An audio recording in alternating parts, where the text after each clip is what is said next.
Glória a Deus, aleluia, um maravilhoso dia de paz na presença do nosso Deus, o Deus presente e que se manifesta. Quem tem glória, dá glória. Glória a Deus! Quem tem aleluia, dá aleluia. Aleluia! Aleluia. Você vê que aqui não é assim um negócio combinado, né? Combinado não é. Mas dá tudo certo no final. Vamos ler a palavra do Senhor, o encontro de Jesus. Tremendo. Tremendo. Lucas 22, 47. E estando ele ainda a falar, surgiu uma multidão, e um dos 12, que se chamava Judas, ia diante dela, e chegou-se a Jesus para o beijar. E Jesus lhe disse: Judas, com um beijo traís o Filho do Homem? E vendo os que estavam com ele o que ia suceder, disseram-lhe: Senhor, feriremos a espada. E um deles feriu o servo do sumo sacerdote e cortou-lhe a orelha direita. E respondendo Jesus disse: Deixai-os, basta. E tocando-lhe a orelha, o curou. Um deles. Não, um deles. Quem será? Quem seria um deles que podia fazer um negócio desse, né? Essa passagem é maravilhosa, porque aqui Lucas, ele faz questão de dizer que ele era um servo do sumo sacerdote. Ele não era um soldado, ele era um servo.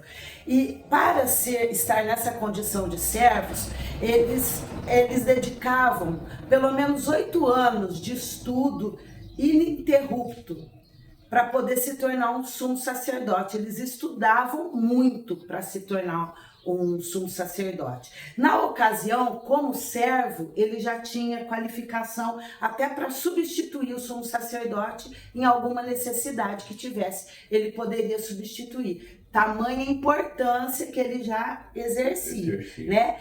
E nesse caso, que ele está ali como servo do sumo sacerdote, é porque eles estudavam 8 anos. No último ano, ele era um servo do sumo sacerdote. Antes ele não era, então tem uma graduação, né? Então ele já estava faltando 1 ano para ser consagrado sumo sacerdote. Assim, sabe, na reta final, ele estava na reta final. E quando ele está ali diante de Jesus, que isso assim, eu não tenho expressão para falar, palavra para falar. Jesus estava sendo preso para ser entregue à morte, sabe? E ele estava cumprindo uma ordem, né? Ele estava cumprindo uma ordem. Então ele não estava ali porque ele odiava Jesus, vamos dizer assim, né? Mas ele estava cumprindo a ordem. E aí, quando a gente depara com essa situação, a gente vê o impulso de Pedro de cortar a orelha desse moço. Assim, a gente imagina, isso é uma imaginação da gente, que estava escuro, então ele lançou a espada, pegou onde pegasse, né? Não foi uma intenção da orelha, ele de certo queria cortar a cabeça. Ele, né? Vai saber, é Pedro, né? Nós estamos falando de Pedro. E quando ele corta a orelha, eu imagino assim, Malco com uma mão na orelha e com a outra mão apalpando a terra escura para caçar a orelha. Porque no desespero. Porque aquela orelha ali que Pedro arrancou não era só a orelha de Malco, mas era o sonho dele. Pedro arrancou, cortou o sonho de uma vida de dedicação a algo. A gente fala assim, né? Segue meu exemplo.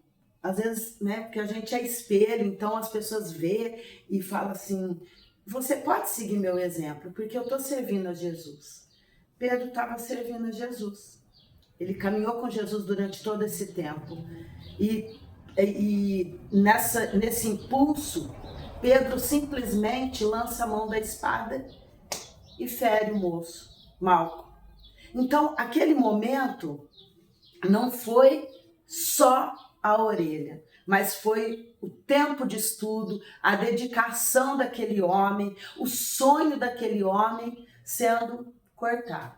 E muitas vezes nós agimos mais como Pedro do que como Jesus, com palavras com atitudes, a gente rouba o sonho, tira o sonho da pessoa, né? A gente desanima, tira aquela perspectiva de algo que aquela pessoa tinha, com uma palavra que a gente lança. Aborta, né? Aborta, sem dó e sem piedade, assim como Pedro fez.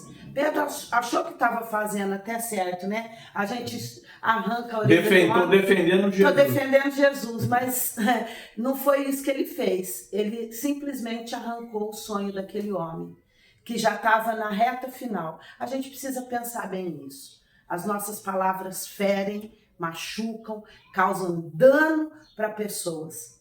Qual atitude nós temos diante dessa situação?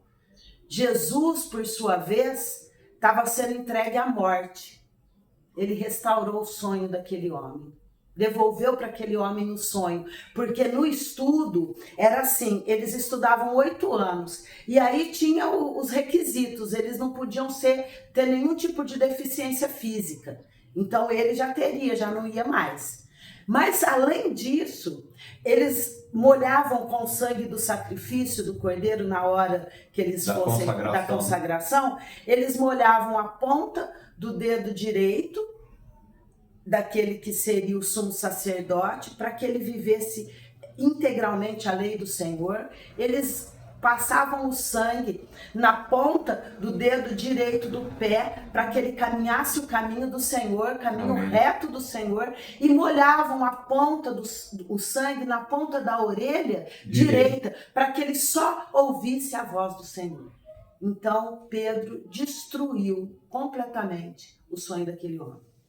Vamos repensar nisso, como nós temos agido diante de circunstâncias, diante de pessoas que vêm contar algo para nós? O restaurador de sonhos está no meio de nós. Amém. Ele ainda restaura sonho. O que você precisa? Fale com ele.